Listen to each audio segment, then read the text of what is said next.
കേരളത്തിൽ സമീപ ദിവസങ്ങളിൽ വളരെ വിചിത്രമായ പല സംഭവങ്ങളാണ് നടക്കുന്നത്. കഴിഞ്ഞ ദിവസം നമ്മൾ ടി വിയിൽ ലൈവായിട്ട് ഒരു യുവനടൻ സിനിമ രംഗങ്ങളൊക്കെ വെല്ലുന്ന രീതിയിൽ ഒരു ഹോട്ടൽ മുറിയിൽ നിന്ന് പുറത്തേക്ക് ചാടി രക്ഷപ്പെടുന്ന ആ കാഴ്ചകളാണ് കണ്ടത്. അത് എന്തോ ഒരു ഭാഗ്യം കൊണ്ട് കയ്യും കാലും ഒന്നും ഒടിയാതെ അയാൾ താഴെത്തി രക്ഷപ്പെട്ടു. അത് ഭാഗ്യം എന്ന് മാത്രമേ പറയാൻ സാധിക്കുകയുള്ളൂ. എന്തിനാണ് ഇദ്ദേഹം ഇങ്ങനെ ഓടി രക്ഷപ്പെട്ടത്? ആ സമയത്ത് അവിടെ ആ ഹോട്ടലിൽ ഈ രാസലഹരി വസ്തുക്കൾ ഉപയോഗിക്കുന്നുണ്ടോ എന്നറിയാൻ വേണ്ടിയിട്ട് ഒരു റെയ്ഡ് നടക്കുകയായിരുന്നു. അവിടെ നിന്നാണ് അദ്ദേഹം ആ സ്ഥലത്ത് നിന്നാണ് അദ്ദേഹം ചാടി രക്ഷപ്പെട്ടത്. അപ്പോൾ അതുപോലെ തന്നെ ഇപ്പോൾ സിനിമാ മേഖലയിലെ പല യുവ സംവിധായകരുടെയും അതുപോലെ തന്നെ അഭിനേതാക്കളുടെയൊക്കെ ഫ്ലാറ്റുകളൊക്കെ റെയ്ഡ് ചെയ്തുകൊണ്ട് ചെറിയ തോതിലാണെന്നുണ്ടെങ്കിലും ലഹരി വസ്തുക്കൾ പിടിക്കുകയും അവർ അറസ്റ്റിലാവുകയും അതുപോലെ തന്നെ അതിൽ നിന്ന് ജാമ്യം തേടി പോവുകയും ഒക്കെ ചെയ്യുന്നുണ്ട്. അപ്പോൾ അതിനിടയിലാണ് വേറൊരു വാർത്ത കാണുന്നത്. വേടനെ നമ്മുടെ ഫോറസ്റ്റ് ഡിപ്പാർട്ട്മെൻറ്റ് കൊണ്ടുപോയി. സ്വാഭാവികമായിട്ട് കേൾക്കുമ്പോൾ നമുക്ക് വലിയ അത്ഭുതം തോന്നില്ല. കാരണം വേടനെ ഫോറസ്റ്റ് ഡിപ്പാർട്ട്മെൻറ്റ് കൊണ്ടുപോകുക എന്ന് പറഞ്ഞു കഴിഞ്ഞാൽ അതിൽ വേറെ വലിയ അത്ഭുതമുള്ള കാര്യമൊന്നുമല്ല. കാട്ടിൽ കയറി ഉള്ള വേടനെ കൊണ്ടുപോകും. പക്ഷെ ആ വേടനായിരുന്നില്ല, ഇത് ഒരു റാപ്പ് സംഗീതം നടത്തുന്ന ഒരു കക്ഷിയായിരുന്നു. അയാളുടെ കയ്യിൽ അന്ന് പുലിപ്പല്ല് ഉള്ള ഒരു മാല കണ്ടെടുത്തു എന്നുള്ളതിന് കുറഞ്ഞ തോതിൽ കഞ്ചാവ് കൈവശം വെച്ചതിൻ്റെയൊക്കെ ഫലമായിട്ടാണിത് സംഭവിച്ചത്. അപ്പോൾ ആ സംഭവം നടക്കുന്ന സമയത്ത് നമ്മൾ വീണ്ടും കാണുന്നു, അടുത്തത് കാണുന്നത് എന്താണെന്ന് വെച്ചാൽ ആറാട്ടണ്ണനെ എതിരെ മൊഴി കൊടുത്ത സ്ത്രീകളുടെ പേരിൽ വരെ ശരിയാക്കുമെന്ന് ചെകുത്താൻ പറയുന്നതായിട്ടാണ്. അപ്പോൾ ഇതൊക്കെ കേൾക്കുമ്പോൾ സ്വാഭാവികമായിട്ടും നമുക്ക് ഇത്തരം ഒരു മേഖലയുമായിട്ട്, അതായത് നമ്മുടെ ഈ ഈ യൂട്യൂബ് അല്ലെങ്കിൽ അതുപോലെ തന്നെ ഈ പറയുന്ന മറ്റു സംഭവങ്ങളുണ്ട്. നമ്മുടെ ഇപ്പോൾ ഈ പറയുന്ന മാതിരിയുള്ള പുതിയ പാട്ടുകാർ, പുതിയ അതുപോലെ തന്നെ പുതിയ ഇൻഫ്ലുവൻസേഴ്സ്, ഇതിനെക്കുറിച്ച് നമുക്ക് യാതൊരു ധാരണയില്ല. കുറച്ചു മുമ്പ് കേട്ടിരുന്നൊരു തൊപ്പി എന്ന് പറഞ്ഞവരത്തെ എന്തൊക്കെയോ അവിടെ വലിയ തോതിൽ അശ്ലീലം പറഞ്ഞു എന്നൊക്കെ പറഞ്ഞുകൊണ്ട് ഒരാളെ പിടിച്ചുകൊണ്ട് പോകുന്നുണ്ട്. അപ്പോൾ ഇത്തരം ആളുകളെക്കുറിച്ചും അവർക്ക് ഇപ്പോൾ യുവതലമുറയുടെ സ്വാധീനത്തെക്കുറിച്ചും ഇപ്പോൾ ഒരു പ്രായം ചെന്ന തലമുറയ്ക്ക് അല്ലെങ്കിൽ പൊതുസമൂഹത്തിന് വലിയ ധാരണയൊന്നുമില്ല. പക്ഷെ അതേസമയം തന്നെ ഇത്തരം ആളുകളും അവരുടെ പാട്ടുകളും അവരുടെ പ്രസംഗങ്ങളും എല്ലാം തന്നെ വളരെ കൗമാരപ്രായക്കാരായിട്ടുള്ള യുവാക്കളായിട്ടുള്ള ആളുകളുടെ ഇടയിൽ വളരെ പോപ്പുലറാണെന്നുള്ള യാഥാർത്ഥ്യം നമ്മൾ മനസ്സിലാക്കണം. അപ്പോൾ നമ്മുടെ ഈ പൊതുസമൂഹത്തിൻ്റെ ശ്രദ്ധയിൽ വരാതെ മറ്റൊരു തരം സംസ്കാരം ഇവിടെ വളർന്നു വരുന്നുണ്ട്, കേരളത്തിൽ പ്രത്യേകിച്ചും. അത്തരത്തിലുള്ള സംസ്കാരം പഞ്ചാബിലുണ്ടായിരുന്നു. പഞ്ചാബിൽ അതുകൊണ്ട് തന്നെ വലിയ തോതിലുള്ള ലഹരി വ്യാപനം ഉണ്ടാവുകയും അതിനെതിരെ ഇപ്പോൾ അവിടെ വലിയ തോതിലുള്ള ലഹരി വിരുദ്ധ പോരാട്ടമാണ് നടക്കുന്നത്. കാരണം യുവതലമുറയിൽ വലിയൊരു വിഭാഗം ലഹരിക്കടിമകളാവുകയും അത് വലിയ തോതിലുള്ള സംഘർഷങ്ങൾക്കും അക്രമങ്ങൾക്കും കാരണമാവുകയും ചെയ്തിട്ടുണ്ട്. അപ്പോൾ അതേ ഒരു സിറ്റുവേഷനിലേക്കായിരുന്നു കേരളവും പോയിക്കൊണ്ടിരുന്നത്. എന്നാൽ അവിടെ എത്തുന്നതിന് തൊട്ട് മുമ്പ് ഇപ്പോൾ നടപടികൾ ആരംഭിച്ചിട്ടുണ്ട്. ഈ നടപടികൾ തുടർന്ന് പോവേണ്ടത് കേരള സമൂഹത്തിൽ യുവജനങ്ങളും കൗമാരപ്രായക്കാരും അവരുടെ ജീവിതം സുരക്ഷിതമാവുന്നതിനും അതുപോലെ അവർ ആ തലമുറ പൂർണ്ണമായിട്ടും ഇല്ലാതായി പോകുന്ന എന്ന് തടയുന്നതിനും അത്യാവശ്യമാണ്. കാരണം നമുക്കറിയാം, ഇപ്പോൾ ലഹരി ഉപയോഗം ഉണ്ടായിരുന്നു, ചരിത്രാതീതകാലം മുതൽ ലഹരി ഉപയോഗമുണ്ട്. അത് മദ്യപാനം തുടങ്ങിയത് എന്നാണെന്ന് ചോദിച്ചു കഴിഞ്ഞാൽ നമുക്ക് അതിന് മറുപടി ഒന്നും പറയാൻ പറ്റില്ല. മനുഷ്യൻ മദ്യം ഉണ്ടാക്കി കുടിക്കാൻ തുടങ്ങിയത് എപ്പോഴാണെന്ന് ചോദിച്ചു കഴിഞ്ഞാൽ അതിന് നമുക്ക് വളരെ അധികം കാലം പിറകിലേക്കാണ്. അതിനെക്കുറിച്ച് വ്യക്തമായ ഡാറ്റയൊന്നും നമുക്ക് ലഭ്യമല്ല.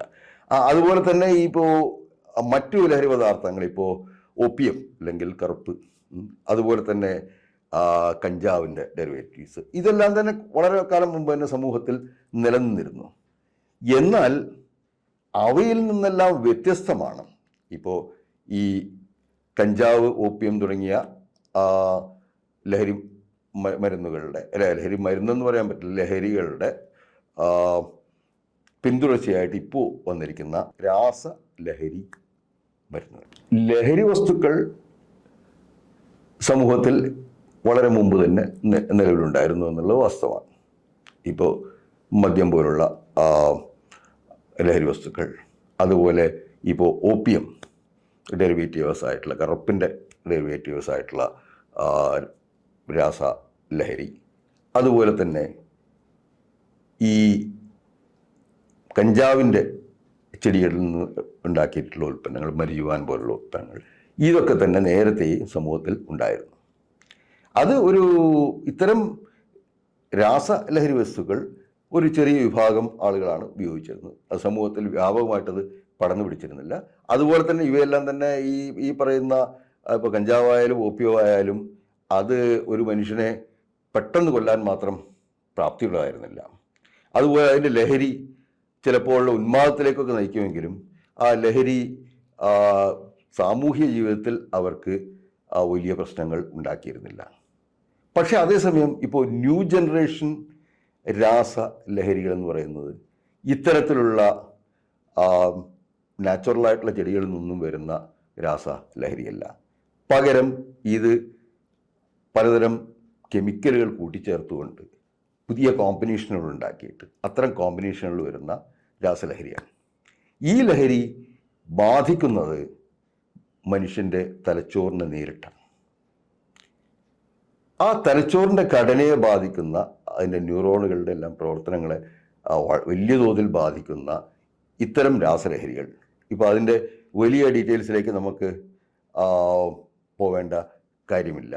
യഥാർത്ഥത്തിൽ സംഭവിക്കുന്നത് തലച്ചോറിൽ ഇപ്പോൾ ഡോപ്പാമിൻ എന്ന തലച്ചോറിൻ്റെ മറ്റു ഒരു ഏറ്റവും വലിയ കമ്മ്യൂണിക്കേറ്ററായി നിൽക്കുന്ന, അതായത് നമ്മുടെ ഈ ശരീരപ്രവർത്തനങ്ങളിൽ നമുക്ക് അതിനുള്ള സന്തുലിതാവസ്ഥ ഉണ്ടാക്കുന്ന, മാനസിക സന്തുലിതാവസ്ഥ ഉണ്ടാക്കുന്ന ഡോപ്പാമിൻ്റെ ഒരു എക്സ്പ്ലോഷനാണ്, ഒരു വലിയ പൊട്ടിത്തെറിയാണ് ഈ തലച്ചോറ് സംഭവിക്കുന്നത്. ആ പൊട്ടിത്തെറിയിൽ നിന്നുണ്ടാവുന്നത് എന്താണെന്ന് വെച്ചിട്ടുണ്ടെങ്കിൽ ഭ്രാന്താണ്, തികഞ്ഞ ഭ്രാന്താണ്. ഈ രാസലഹരി ഇപ്പോൾ നമ്മൾ MDMA എന്നൊക്കെ പറയുന്ന തരത്തിലുള്ള ഈ കെമിക്കൽ കോമ്പിനേഷൻസിൻ്റെ ഈ ലഹരി, ഇത് 1-2 തവണ ഉപയോഗിക്കുന്നതോടുകൂടി തന്നെ അതിൻ്റെ അടിമയായി മാറുകയും അതുപോലെ തലച്ചോറിൻ്റെ പ്രവർത്തനങ്ങൾ പരിപൂർണമായിട്ട് ഈ ഡ്രഗിൻ്റെ കൺട്രോളിലേക്ക് വരികയും ചെയ്യും. ഇത്തരം ആളുകൾക്ക് വലിയ ആയുസ്സില്ല, ചുരുങ്ങിയ കാലമേ ഉള്ളൂ. ഇത് സ്ഥിരമായിട്ട് ഉപയോഗിക്കുന്നവർക്ക് 5 മുതൽ 10 വരെ വർഷമാണ് ഏറ്റവും വലിയ ജീവിത കാലാവധി. പക്ഷെ അതിനുള്ളിൽ തന്നെ എന്ത് സംഭവിക്കുന്നു വെച്ചാൽ കുറഞ്ഞ കാലം കൊണ്ട് തന്നെ അവരുടെ മാനസിക നില പൂർണ്ണമായി നശിക്കുകയും ഈ ഡ്രഗിന് പൂർണ്ണമായിട്ട് അടിമയായി തീരുകയും ചെയ്യും. അപ്പോൾ അങ്ങനെ ഡ്രഗിന് അടിമയായി തീരുന്ന ഒരാളുടെ ജീവിതം എന്ന് പറഞ്ഞാൽ ഈ ഡ്രഗ് ലഭിക്കുന്നതിന് വേണ്ടി മാത്രമാവും. ഈ രാസവസ്തു ലഭിക്കാൻ വേണ്ടി എന്ത് ക്രൂരകൃത്യം ചെയ്യുന്നതിനും എന്ത് തരത്തിലുള്ള കുറ്റകൃത്യങ്ങൾ ചെയ്യുന്നതിനും അയാൾ തയ്യാറാവും. അപ്പോൾ ഈ ഒരു അവസ്ഥയിലേക്കാണ് ഇവ പലപ്പോഴും നമ്മുടെ കേരളത്തിൽ ഒരു ചെറിയ വിഭാഗമെങ്കിലും ആ ചെറുപ്പക്കാരും പോയിക്കൊണ്ടിരിക്കുന്നത്. അതിൻ്റെ ഫലമാണ് നമ്മൾ കാണുന്ന ക്രൂരമായ പല കൊലപാതകങ്ങളൊന്നും നമുക്ക് പറയാം. ഇപ്പോൾ സ്വന്തം അമ്മയെ കൊല്ലുന്ന ആളുകൾ, അച്ഛനെ കൊല്ലുന്ന ആളുകൾ, അതുപോലെ കുടുംബത്തെ മുഴുവൻ കൊല്ലുന്ന ചെറുപ്പക്കാർ. ഇപ്പോൾ ഇവരൊക്കെ എന്തിനാണ് ഇത്തരത്തിലുള്ള വളരെ നീചമായ പ്രവൃത്തികളിൽ ഏർപ്പെടുന്നതെന്ന് ചോദിച്ചു കഴിഞ്ഞാൽ നമുക്ക് ഈ രാസലഹരിയുടെ സ്വാധീനമാണ് കാണുന്നത്. അതുകൊണ്ട് തന്നെ ഈ രാസലഹരി ഈ കേരള സമൂഹത്തിൽ നിന്ന് പൂർണ്ണമായി തുടച്ചു മാറ്റേണ്ടത് അത്യാവശ്യമാണ്. അപ്പോൾ അത് ഇപ്പോൾ ഉള്ള നമ്മുടെ കലാകാരന്മാരിലേക്കും അതുപോലെ തന്നെ ഈ പറയുന്ന മറ്റു പെർഫോമിംഗ് ആർട്ടിസ്റ്റുകൾ, അതുപോലെ തന്നെ മറ്റു ചെറുപ്പക്കാർ, അവർക്ക് ഭാവിയുടെ വാഗ്ദാനങ്ങളാവേണ്ട ചെറുപ്പക്കാരിലേക്കെല്ലാം തന്നെ ഇത് വ്യാപിച്ചിരിക്കുന്നു.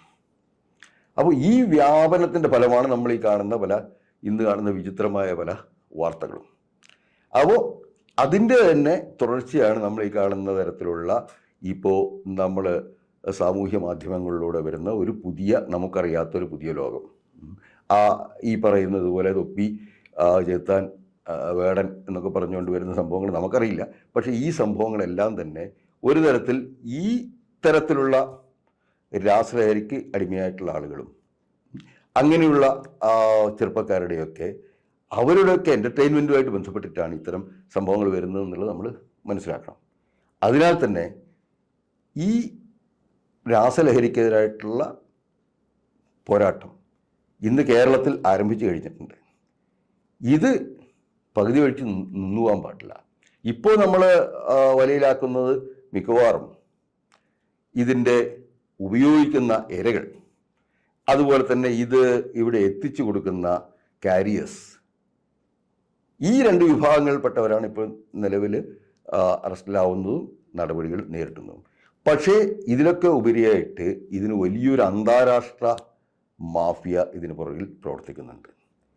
ഇത്തരം കെമിക്കലുകൾ നിർമ്മിച്ചുകൊണ്ട് മറ്റ് പല വിദേശ രാജ്യങ്ങളിലും നിർമ്മിച്ചുകൊണ്ട് അത് ഇന്ത്യയിലേക്കും അതുപോലെ തന്നെ ഈ പറയുന്ന മിക്കവാറും രാജ്യങ്ങളിലേക്ക് കടത്തിക്കൊണ്ടുപോവുകയും അവിടെ വലിയ വിലയ്ക്ക് വിറ്റഴിച്ചിട്ട് ഇതിൽ ലാഭം കൊയ്യുന്ന വലിയ അന്താരാഷ്ട്ര മാഫിയുണ്ട്.